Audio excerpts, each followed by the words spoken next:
Buenas tardes y bienvenidos a esta segunda jornada. Esta tarde tenemos el placer de disfrutar de la compañía y la sabiduría de Pepe Casanova. Voy a tener que leer su trayectoria, es una breve reseña de lo que es su trayectoria, que es bastante amplia. José García Casanova se licenció en Ciencias Biológicas en esta universidad, la Universidad de La Laguna, en el año 79. Hizo su tesina de licenciatura titulada Contribución al estudio de la flora y vegetación del paraje natural Montaña Roja en Médano, Tenerife, aproximación al conocimiento de los recursos naturales y culturales del medio y propuesta del plan de uso y gestión, que mereció la máxima calificación. En 2016 defendió su tesis doctoral, también en esta universidad, titulada Estudios geobotánicos de espacios naturales protegidos de medianías y costas del antiguo Menceyato Guanche de Abona, un proyecto de investigación para la conservación de la biodiversidad del sur de Tenerife, Islas Canarias, que obviamente también obtuvo la máxima calificación. Es autor y coautor de más de medio centenar de publicaciones científicas y divulgativas, entre libros, capítulos de libros, artículos, comunicaciones en congresos y simposios, habiendo impartido asimismo numerosos cursos, talleres, charlas y conferencias.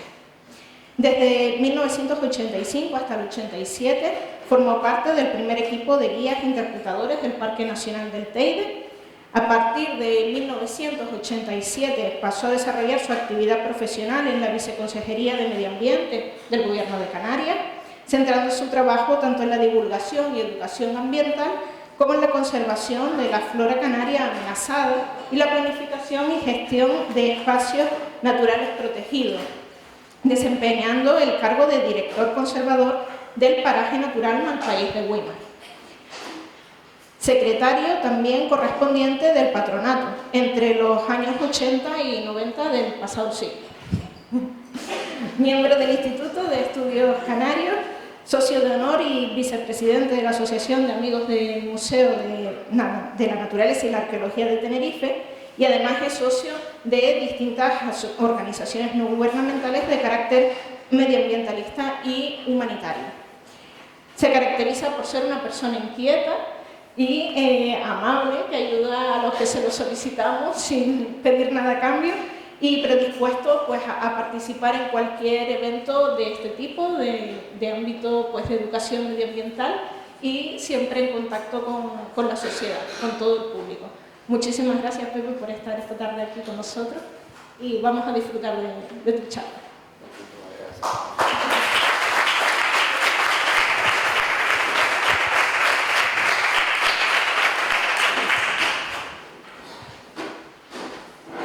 Después de esas cariñosísimas palabras, pues solo puedo decir gracias.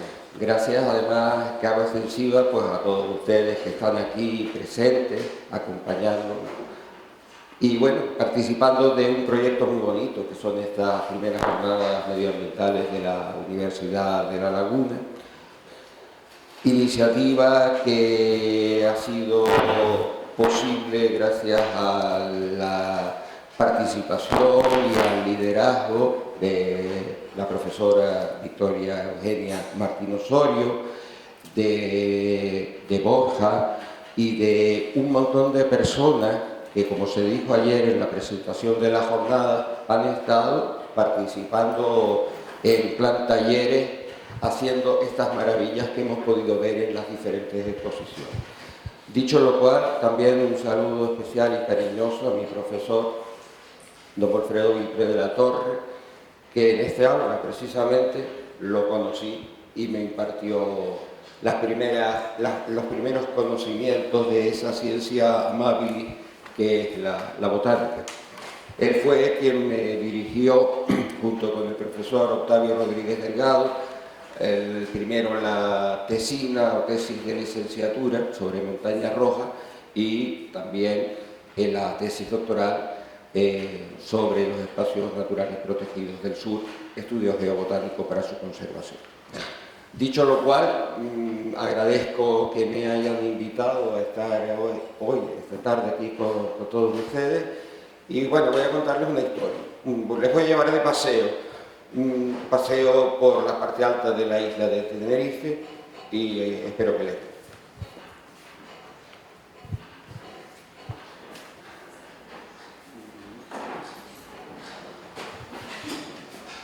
Ayuda técnica.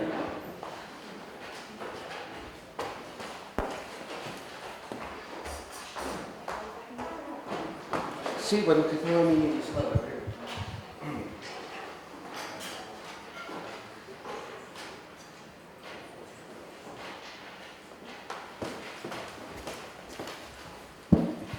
La charla he titulado Un paseo primaveral por los jardines cimeros de Vivaria, es decir, por la parte más alta de nuestra isla, donde la flora y la vegetación son singulares, con mayúsculas.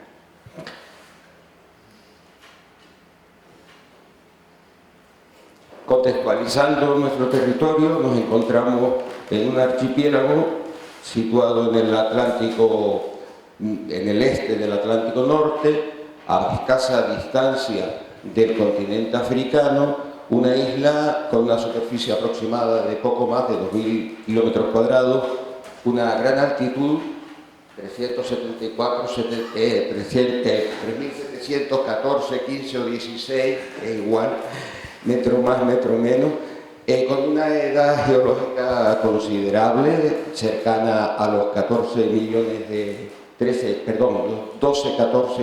años, y con una diversidad mesoclimática muy notable. En correlación con la existencia de diferentes tipos de litología y con la diversa edad del territorio, pues aparece asimismo diversidad de suelo, una edafología muy variada. En función de eso, y teniendo en cuenta dos parámetros muy importantes para comprender lo que viene a ser la bioclimatología y la vegetación, que son básicamente las precipitaciones y las temperaturas, se han confeccionado por el profesor Del Arco y colaboradores mapas como el que se muestra aquí, donde se ve una zonación desde zonas costeras hasta las zonas cacuminales o submitales de la isla, que serían los pisos bioclimáticos. Y en armonía con esas condiciones bioclimáticas aparece casi con una superposición perfecta lo que son las cubiertas vegetales. Las comunidades vegetales se van sucediendo de costa a cumbre en función de las características ecológicas instas a los anteriormente citados pisos bioclimáticos. Y en la charla de hoy pues vamos a ir arriba del todo. A partir de los 2.000 metros, por encima de donde habitualmente se sitúa el límite superior del alisio fresco y húmedo, es decir, por encima de los 2.000 metros de altitud, donde nos encontramos con los pisos bioclimáticos supramediterráneos y finalmente oro-mediterráneo.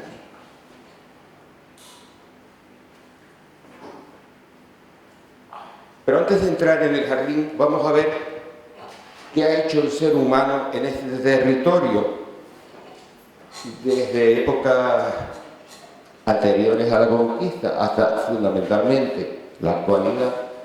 La intervención humana ha producido un auténtico, no sé cómo llamarlo, esto que se representa en esta imagen superpuesta a la ortofoto son las carreteras, autopistas y caminos que hay en la isla de Tenerife. Lógicamente, ¿qué se ha producido? Una compartimentación del territorio, una fragmentación de los hábitats y en consecuencia, y posiblemente Ateneri en la charla siguiente nos va a contar algo de esta influencia de la intervención humana sobre la biodiversidad original.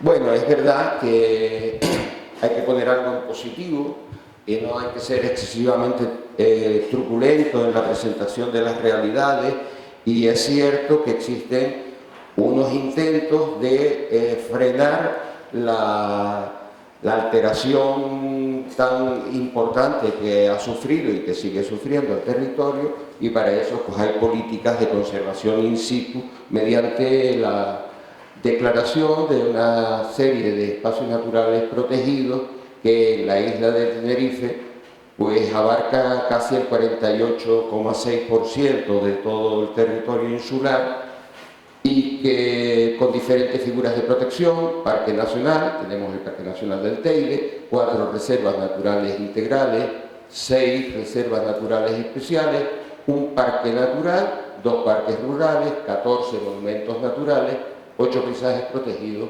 y 6 sitios de interés científico. Eso está muy bien, pero lo cierto es que incluso dentro de esos espacios naturales protegidos hay amenazas actuales. Hecha esta introducción, ahora vamos a pasear. Un paseo visual por este territorio de la parte alta de la isla de Tenerife, que ahora, precisamente en la primavera, nos ofrece este espectáculo de colores, esos aromas que impregnan el aire, y bueno, que es algo que realmente hay que ir, hay que volver y hay que volver, porque es un regalo de nuestra naturaleza. En este gráfico de tipo quesito, pues aparece lo que es la composición florística del Parque Nacional del Teide. La mayor parte de la tarta esta está constituida por especies de amplia distribución, 65 en total. Otras, un porcentaje no tan alto, pero sí bastante elevado, el de especies endémicas del archipiélago canario, 58 especies. Otro porcentaje nada desdeñable, con 33, serían las especies propias exclusivas de Tenerife, 33, e incluso hay algunas que están restringidas exclusivamente al interior del ámbito del Parque Nacional, 12 de ellas. Dominando el paisaje vegetal de las cumbres está esta leguminosa, endémica de las cumbres de Tenerife y de La Palma, la retama del Teide, Psitthysus ochae, Psitthysus proliferus, que cuando llega la primavera, si las condiciones climáticas previas han sido las adecuadas, florece espectacularmente. Ese blanco con el que se viste, como diría Pedro García Cabrera, la retama se viste de novia en la primavera. Y además de ese blanco níveo precioso que a veces se torna hacia rosáceo, pues tendríamos el perfume, un aroma que a veces es hasta embriagador y que viene a atraer a multitud de especies de insectos que vienen al regalo del néctar y polinizan la especie. Junto con esa retama también tenemos el codeso, de flores amarillas, otra leguminosa, como se puede apreciar en esta lámina, donde se ven las legumbres, los frutitos, Adenocarpus viscosus, subespecie viscoso. En La Palma hay una vicariante, otra subespecie, que es Adenocarpus viscosus, subespecie. Bien, no son las dos únicas leguminosas, también a las cumbres llegan, desde la zona de los pinares, pues los escobones, llaman Psitthysus proliferus. Y otra leguminosa más, que siendo más característica del sotobosque de los pinares, pues también llega a las cañadas, formando tapices como almohadas poco altitas que sería el corazoncillo Lotus campylocladus, la subespecie campylocladus, teniendo en cuenta que también en la isla de La Palma hay una subespecie vicariante de esta, que es la subespecie Hillebrandi.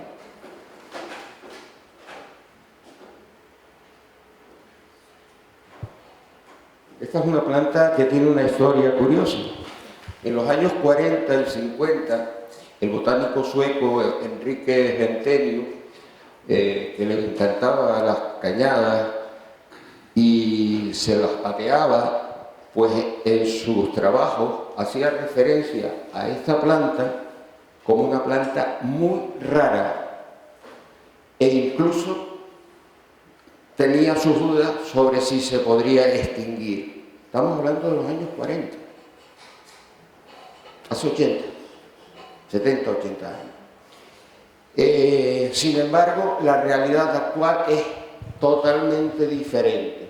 Esta es una planta que después de la retama es probablemente la especie que más biomasa aporta al ecosistema de la alta montaña.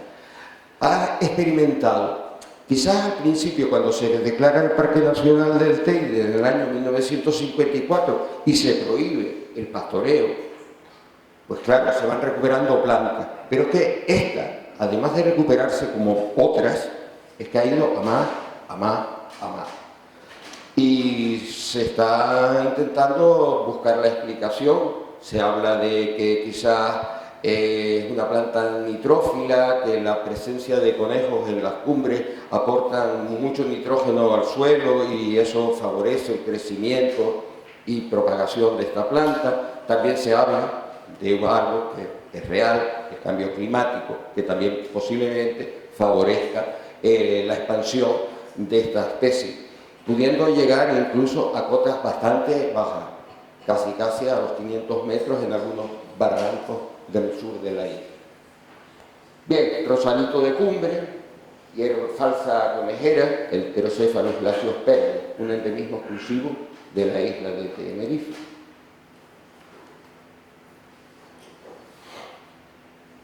En algunos puntos del Parque Nacional del Teide aparece este tajinaste, un tajinaste relativamente pequeño, bajito, un tajinaste que florece, fructifica y cuando llega el otoño se muere la parte aérea, pero la parte subterránea permanece. Y al año siguiente, cuando se dan las condiciones de precipitaciones adecuadas, en los primeros meses del año, pues comienzan nuevamente a rebrotar las hojas del tajinaste picante, nombre con el que se conoce a este Echium augerianum, descrito por Philip Barker Webb y Sabino Berthelot en el siglo XIX. Bueno, muy bonito. Pero sin duda, el espectáculo de esos pies de monte que a veces se encuentran poblados por esta especie, por el tajinaste rojo, es sin duda llamativa, muy llamativa, tremendamente llamativa, hasta el punto de que en su día se consideró el emblema vegetal del Parque Nacional del Teide. Tiene una historia muy curiosa. Echium vilpreti es una planta que puede vivir 2-3 años, florece y al final de la floración y de la fructificación, pues le pasa lo siguiente. Pero antes de seguir con la historia natural, vamos a hacer algunas consideraciones sobre esto de los tajinastes, el género Echium, dentro de la familia de las voragináceas. El género Echium está en un taxón descrito por Carlos Linneo en su obra de 1753, una obra, digamos, de referencia. El género Echium está constituido por 61 taxones procedentes de 2 centros evolutivos, que son los que aparecen aquí en la imagen. Por un lado, la región mediterránea en sensu estricto, donde se encuentran hasta 19 especies del género Equus. Pero donde más abunda, donde realmente la diversificación fruto de los procesos evolutivos da un salto, es en los territorios macaronésicos. Aquí el número de especies de este género asciende a 39. Y si nos ceñimos a lo que es la zona del territorio canario, aquí aportamos a esa biodiversidad total del género 28 taxones. Algo realmente sorprendente. Y bueno, decirles que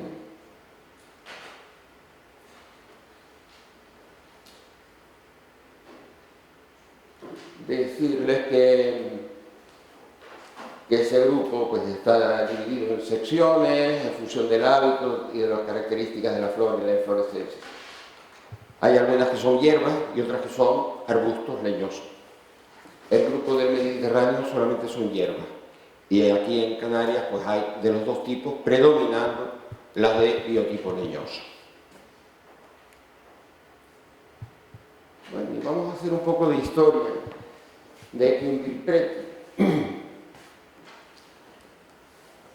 La especie la vio y la herborizó un francés, Bourgault, a finales de la primera mitad del siglo XIX, y ahí quedó el plieguito.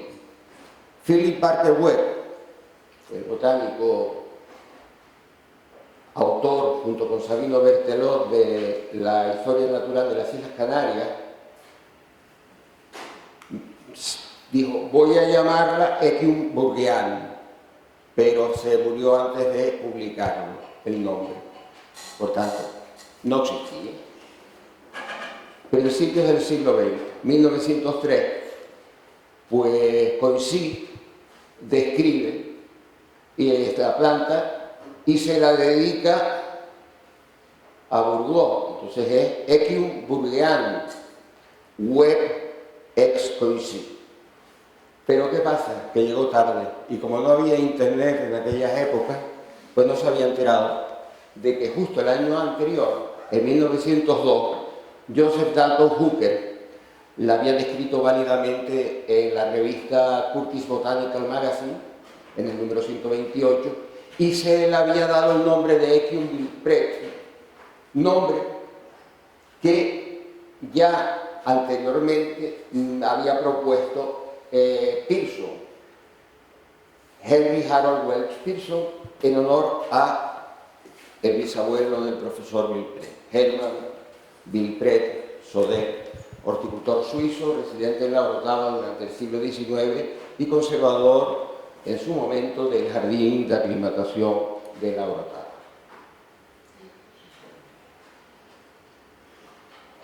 Bueno, y aquí las personas que hemos nombrado: Pearson,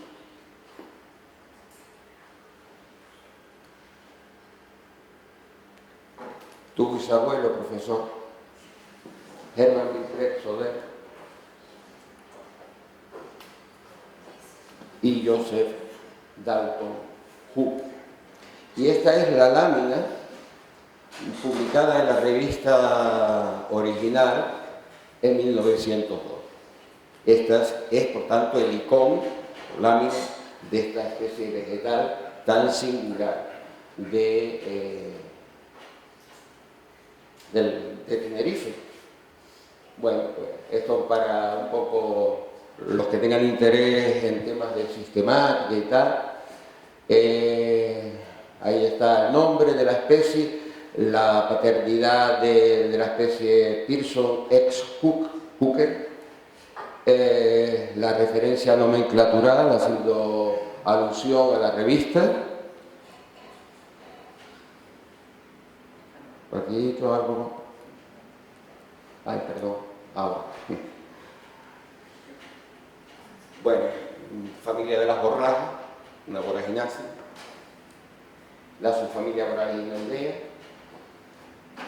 y una tribu litogermana, el género Equium, la sección simplicia, son los que no se ramifican, y por último ya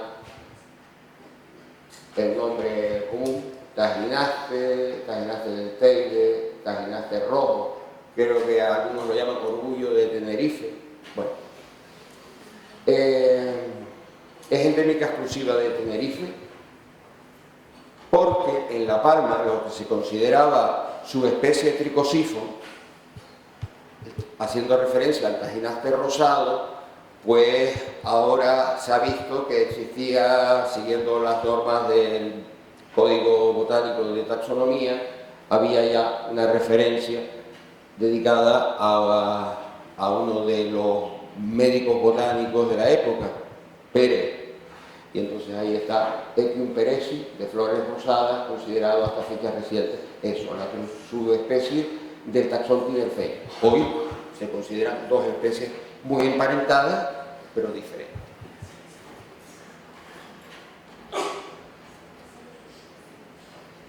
Este es el aspecto de un Tajinaste del primer año, o de 3 Tajinastes el primer año.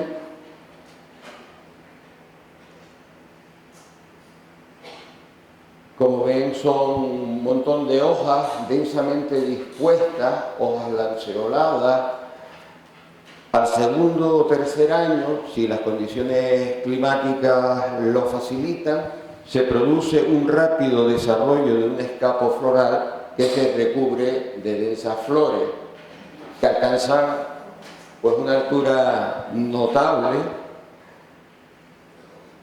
y que después, en otoño, tras la polinización y fructificación, el viento va dispersando las semillas y al final se queda ese esqueleto tan característico que puede durar un par de años más, pero ya es simplemente eso, un esqueleto sin vida. Bueno, seguimos el paseo, nos detuvimos un rato, porque se lo merecía, con el Tajinaste rojo. También ahora en la primavera, cuando la floración es plena, la hierba pajonera de Jureinia buriana pues es también una maravilla de estética que resalta sobre el tono, los tonos ocres, los tonos rojizos del paisaje. Esta es una especie que abunda mucho en la isla de Tenerife, en las partes superiores, mientras que también está en La Palma, pero en esa otra isla es bastante más rara de ver.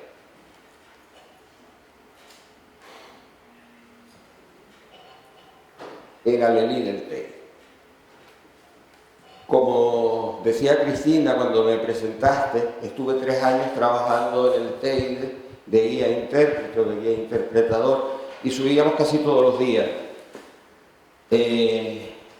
Claro, ver el paisaje prácticamente más de 100 días al año, pues te enseña muchas cosas. Esta planta es la primera que siempre se veía florecer. Erythrum scoparium, una especie que por otra parte también está presente en las cumbres palmeras y una planta que, bueno, que tiene, por puestos a hablar de ella, su característica es los 4 pétalos de sus flores dispuestos en forma de cruz, una crucífera o bracetas. Una planta de colores muy llamativos que atraen a los insectos que se encargan de su polinización.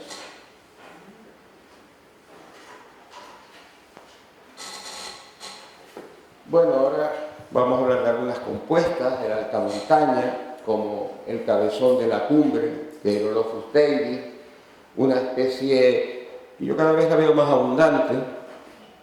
No sé si el profesor Wilfredo o el profesor Pedro Luis Pérez de Paz coinciden con esta apreciación personal. Yo lo veo cada vez como que un poquito más abundante, por lo menos en Tenerife, donde más lo conozco.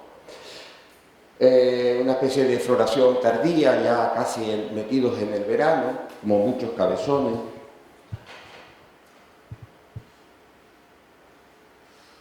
Otra compuesta que también está en las cumbres palmeras es el turgaite, nombre beneaorita, o 5 uñas, Betancourtia palmensis, llamado así porque la descripción se hace sobre material recogido en La Palma, aunque también, como digo, está en las cañadas del Teide, en las cumbres de la caldera.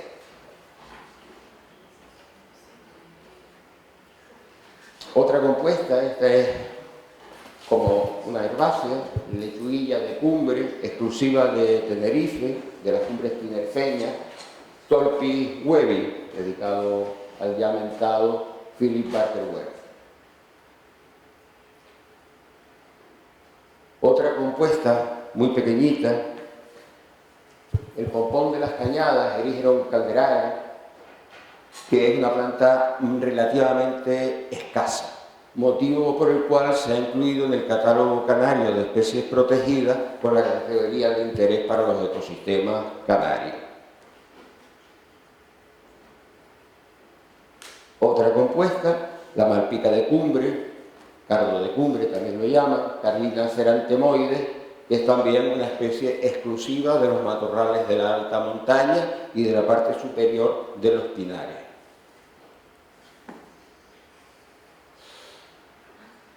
Y bueno, también hay que hablar, lógicamente, de la margarita del Teide, Argilantemum tenerifae, descrita por Humphrey en los años 70 del siglo pasado, especie exclusiva de la isla de Tenerife. Esta planta está mal, de mal a muy mal, el cardo de plata. Me acuerdo que cuando estaba sentado con ustedes están ahora, el profesor Billy Brett nos hablaba de la Serratus canariense, nombre con el que por aquel entonces se conocía a esta especie. Ha pasado por cambios nomenclaturales tremendos, Raponticum, Stemmacantha, etcétera, etcétera. Lo último que aparece recogido en el Banco de Datos de Biodiversidad de Canarias es Raponticum canariense. Pero si ustedes consultan bases de datos como por ejemplo la de Plants of the World Online de Kew, pues recogen Stemmacantha, es decir, ahí pues lo que hemos comentado muchas veces, ¿no? De que a veces acaba uno loco de la cabeza con tanto cambio. Bien, sí, decir lógicamente que está muy amenazado porque yo recuerdo una población de cardo de plata y los que peinan más canas que un servidor también. El llano de Maja es un llano endorreico recubierto de pumitas donde crecía una población de esta especie a la que hacía referencia, por ejemplo, Centenio. ¿Qué pasó? Que en la época de los años 70 pues comenzaron a hacerse prácticas militares con fuego real y para apuntar escogían unas matas de color grisáceo plateado que estaban ahí en medio y se formaban auténticos cráteres como si hubieran caído meteoritos y parte de esa población desapareció por completo. Actualmente se ha restaurado, ya uno arriba y no ve esos conos que podían tener un diámetro de 7 u 8 metros, una barbaridad. La planta tiene escasas y dispersas poblaciones y el número de individuos de cada una es bastante escaso. A esto hay que añadir la presencia de los herbívoros, tanto los conejos como los muflones. Y bueno, es una especie que está incluida en el catálogo, tanto el catálogo español de especies amenazadas como el catálogo canario de especies protegidas, con la máxima categoría de amenaza en peligro de extinción. Bien.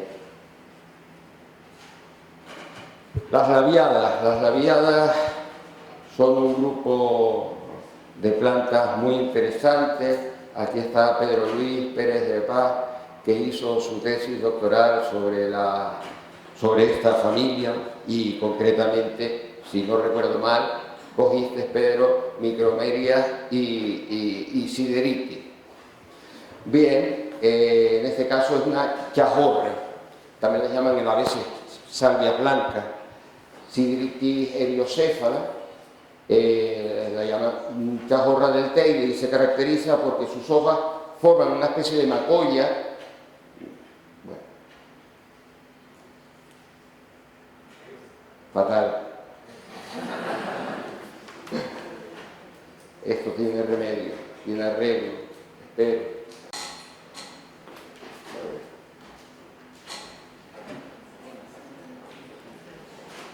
Socorro. Bueno, era esta. Lo que no sé cómo poner la pantalla completa. No, pero no es inicial, es desde esta diapositiva. Exacto, gracias, atender. Bien, resuelto el incidente, comentarles lo que venía diciendo, que tiene eso, forma una especie de cojín pegado al suelo, con las hojas muy densamente dispuestas, y luego cuando se produce en la época de la floración, se desarrollan estos vástagos, estos escapos florales con las flores. Una especie exclusiva de la isla de Tenerife. La viada también, esta es una planta bonita y olorosa, Nepeta teidea, conocida como tonática. Es una planta de las cumbres de Tenerife y de La Palma, y una de las propiedades medicinales tradicionales, uno de los usos tradicionales en la medicina popular era contra la diabetes. Controla y reduce las concentraciones, los niveles de glucosa en sangre. Y la gente pobre, la gente antes, cuando no había oficinas de farmacia, pues recurrían a la gente de la Orotava, de los realejos, del Valle de la Orotava sobre todo, subían a las cumbres a proveerse de esta planta para tratar a aquellos familiares o ellos mismos que pudieran tener esa enfermedad. Tanto es así que también a veces la llamaban la insulina de los pobres. La insulina costaba y esto solamente había que subir para recoger. Bien, es una planta muy buena. Nepeta teidea. Bueno, y aquí tenemos un cistus osbequifolio, de la cumbre también de Tenerife, el cistus osbequifolio llamado amagante, aunque aquí en Tenerife no es el nombre, pero bueno, una jara, un jarón de cumbre, de la cual creo recordar se han descrito 2 subespecies en la actualidad.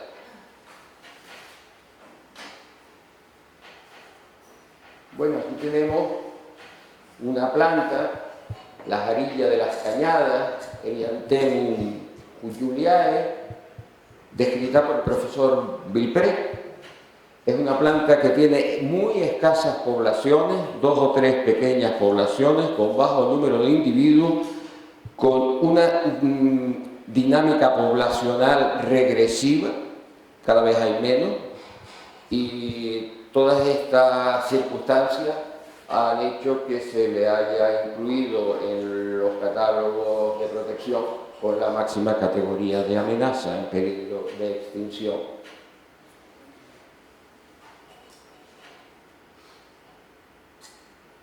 Otra planta que también tiene un estado de conservación bastante precario es esta que vemos aquí, que es el canutillo del Teide o hierba conejera de las cumbres.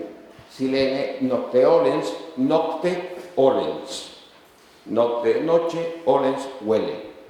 Es una planta que exhala un perfume al atardecer y eso sirve para atraer a determinados polinizadores de hábitos nocturnos. La especie no está en peligro de extinción, está catalogada como vulnerable. El paso anterior, justo. Como decía ayer el doctor Antonio Machado, pues como te descuides, salta en peligro de extinción. Esa es la categoría de vulnerable. Otra planta que en la foto está muy favorecida, porque en la realidad es una planta bastante pequeñita y poco vistosa, pero no por ello menos merecedora de ser considerada, es Polycarpea tenuis, descrita por Christ en base a una propuesta de Webb. Y aquí tenemos una planta, la foto es de Peter Schoenfelder, que la gloria esté. Esta es una planta arbustiva que se desarrolla y puede llegar a tener casi o más de 2 metros de altura, una planta leñosa muy ramificada, perteneciente a la familia de las rosáceas. Es la Bencomia exstipulata, descrita por el ya referido Enríquez Bentenio. La Bencomia de cumbre, que está en las cumbres de Tenerife y de La Palma. Muy rara, afectada por la herbivoría, afectada por incendios, lo cual se ha considerado que había que meterla en el catálogo español y en el catálogo canario con la máxima categoría de amenaza.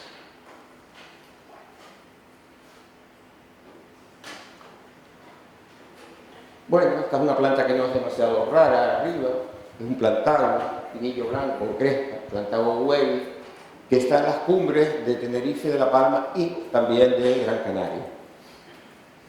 La crespa la llaman en La Palma, Pedro, ¿es correcto?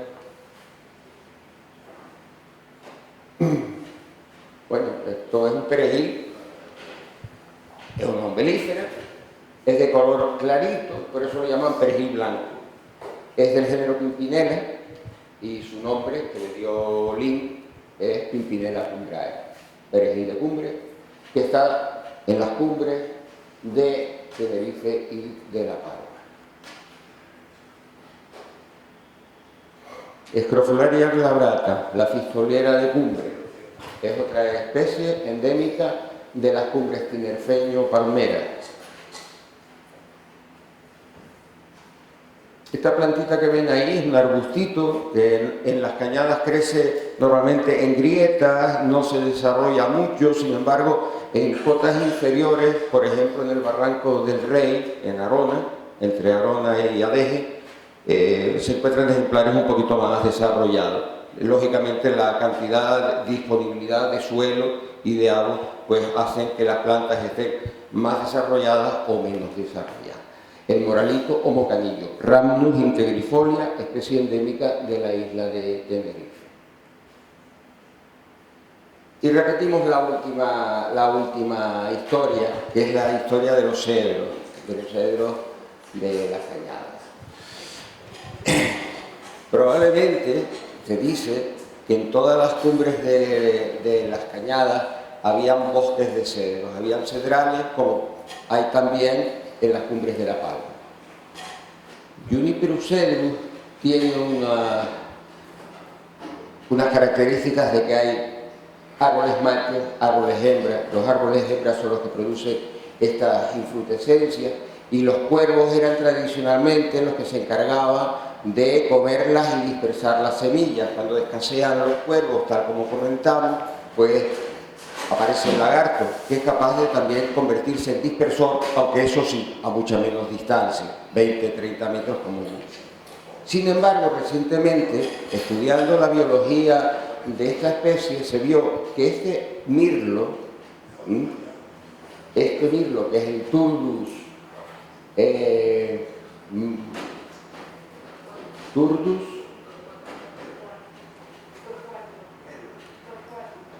no te oigo. Torcuatus, sí, eso. El Turdus torcuatus, que es una ave migratoria que viene desde el norte de Europa y al invierno a pasarlo en los cuarteles de África, pues hay una parte de la población migratoria que aparece en Canarias. Y se ha visto que se ha convertido en un buen dispersor, sustituyendo el papel que desempeñaba con anterioridad el cuervo. Es curioso, porque no es una ave endémica, es una ave migratoria, es una ave que pasa aquí pues unos par de meses y sin embargo se ha hecho análisis de sus contenidos intestinales y se ha visto que sí, que prácticamente el 90% de su dieta consiste el Juniperus cedro. Algo que, como digo, se sabe desde hace, no sé, 10 años para acá, se hace seguimiento de la llegada del mirlo capiblanco, y bueno, esto pasó en la antigüedad, no lo sabemos. Esto se detectó, pues eso, en las últimas décadas. Bueno, sea como fuere, aquí tenemos un ejemplo de que en la naturaleza a veces las redes son múltiples y cuando no funciona una vía, se abre otra. Amén. Especie el cedro, que está en la isla de Gran Canaria, muy escaso, muy raro, en la zona de la aldea, la montaña del cedro. Hay un proyecto LIFE que ha tenido bastantes problemas por el tema de la pugna que han surgido entre la conservación y las cabras cimarronas, y bueno, y ese proyecto ha dado una parte mínima de los frutos que se esperaban. Bueno, en Tenerife está como está, ustedes lo conocen, en La Palma también, en La Gomera es relativamente escaso, aunque hay todo un monte que llaman el Monte del Cedro, pero sí, probablemente sea un ejemplar que apareció por allí. Hoy lo que yo conozco, y Javier Martín Carvajal, que ha ido por esos sitios, me podrá aclarar mejor, pero vamos, por la zona de los Roques y poco más.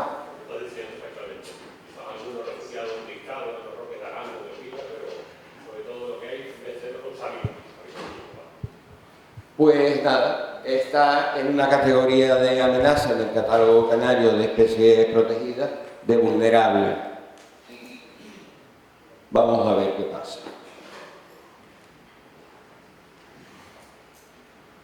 Las gramíneas, pues arriba también hay unas cuantas endémicas, pero la mazorrilla del Teide, Arrenaterum calderana, que es también una planta que está presente en las cumbres palmeras. Esta es posiblemente la fanerola que crece más alto, en las fumarolas del Teide, la borriza del Teide, la Fangium teideum, descrita por el profesor Vilpret y por Greuter. Una planta que pues, es rara, no sabemos un poco qué va a suceder con ella. Está incluida en una categoría rara del catálogo canario de especies protegidas, que es la de interés para los ecosistemas canarios. Ahí lo dejo. Endémica exclusiva de Tenerife. Y bueno, aquí tenemos una planta emblemática, donde las haya, que es la violeta del Teide. Pues mire, ¿por qué se grabó? Bueno, en el texto simplemente se iba a explicar que el primer europeo, científico, viajero, que vio esta planta fue Louis Feuillet, un francés, astrónomo, matemático, botánico y cura. Louis Feuillet viene a Tenerife encomendado por la Academia Francesa para tomar medidas de la altura del Teide y para contribuir también a determinar la posición del meridiano, que en aquella época estaban en pugna las naciones, de si el meridiano de París, que si el meridiano de Greenwich, etc. Bien, gracias. Bueno, pues en 1724 llega este buen hombre, Louis Feuillet, se percata de que hoy sube el Teide y ve la violeta y le llama la atención. ¿Y qué es lo que hace? Pues la pinta. Hay un dibujito de Feuillet donde se ve la planta, incluso con la raíz, y la describe, era antes del ligneo, no era el sistema binomial, Entonces creo recordar algo así como que era viola, radicífera, no sé cuánto, no sé qué, es decir, eran descripciones casi literarias, largas. Luego llega Linneo y puso orden en el caos aquel. Bien, pasan 75 años desde la visita de Feuillée y llega Alexander von Humboldt y Bonpland. Suben, encuentran la planta, la herborizan y se la llevan, porque ellos estaban aquí de paso en su largo viaje hacia las regiones equinocciales del planeta, es decir, Sudamérica. Cuando regresan a Europa y comienzan a poner en orden todo el material recolectado, pues acaban publicando la descripción científica en el año 1807. Es una planta realmente bonita, es capaz de vivir en suelos pobres, casi minerales, en donde la plumita está omnipresente en el territorio, es un endemismo canario, y se sabía que estaba ahí en las montañas blancas, en las laderas del Teide, incluso por encima del refugio, cerca ya de la Rambleta. Y luego se descubre que también aparece violeta en los Altos de Guajara, ahí acurrucada en medio de los codazos que están ahí, codazos totalmente agachados debido a la violencia del viento. Hace unos pocos años se hace un estudio genético por parte del profesor Pedro Sosa y violeta de la zona del Teide y violeta del Teide, pero de la zona de Guajara. Y bueno, aparecen unas diferencias genéticas. Pues bien, aparecen unas diferencias genéticas. Esto es en Alto de Guajara. Esto está vallado, es un vallado muy amplio y ya las violetas sí que crecen, porque no tienen la presión de los conejos o de los buflones. Y esta planta es nueva para la ciencia. Se le ha puesto el nombre de su localidad típica en lo alto de la montaña de Guajara, Viola guaxarensis, descrita el año pasado, el antepasado, en 2001. Bien, ¿esto qué significa? Pues que sigue habiendo tesoros que descubrir. Siempre que antes no haya llegado el poder destructivo del ser humano o de los animales que le acompañan. Quiero acabar esta charla con una pequeña reflexión.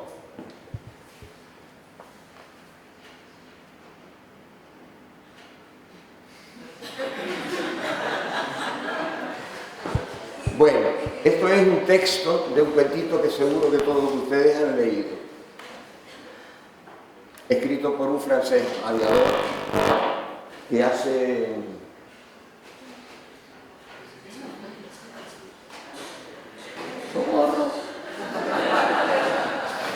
bueno, básicamente, y para no, es un fragmento del Principito, donde hace referencia a que él tiene una flor que está en un sitio muy lejano y que él tiene miedo de que en ese sitio, si hay un corderito, llegue un día, encuentre la flor y se la coma.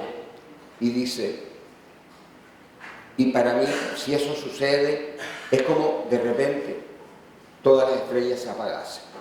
Y eso no es importante. Pues muchas gracias.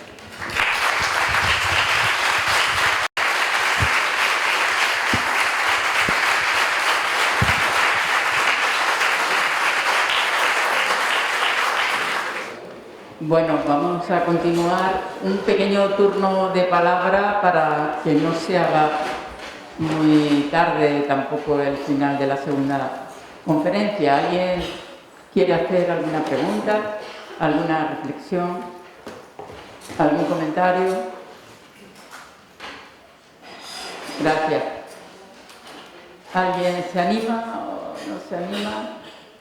Bueno, pues entonces, como nadie se anima, yo te digo que hay un híbrido muy importante en el TEIDE que tienes que incorporar en tu ponencia. Es entre el Etium auberianum y el Etium impretum. Y que le hemos puesto Etium por Germán en homenaje a Germán Bell. Simplemente era para que lo incorpores, porque es precioso, tiene unos colores distintos, porque puede ser con la forma del Etium Bilpretis, pero con ya veremos. También, es verdad, y ahora que me lo comentas, lo leí en la revista Macaronesia, donde ustedes publicaron esa notoespecie. También decir, quizás por último, que de los dragos que hemos visto, pues aquí tenemos a Javier, que ha colgado bastantes veces por esos riscos, y como habrán leído seguramente en prensa o en el artículo correspondiente, publicado el año pasado, pues ahí se han encontrado ejemplares muy viejos que con técnicas radiométricas pues se ha podido determinar, de carbono 14, se ha podido determinar que hay cedros milenarios, 1400, 1500, 1600 años.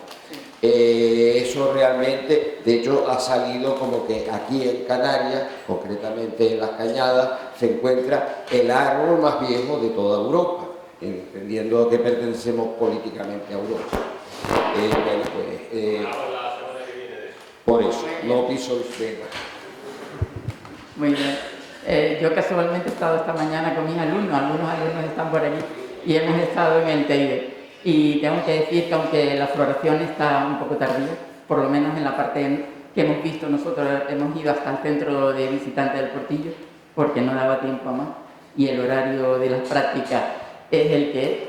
Pero nos hemos encontrado un jardín botánico cuidado y algunas zonas incluso, y tengo que decirlo porque mis alumnos preguntaban su futuro, el futuro profesional y tal, y ha dado la casualidad que estando por allí nos cruzamos con un chico que estaba trabajando con una carretilla y me saluda. Yo ya debo de tener una edad, cuando me dicen doña Victoria ya entonces es una edad tremenda.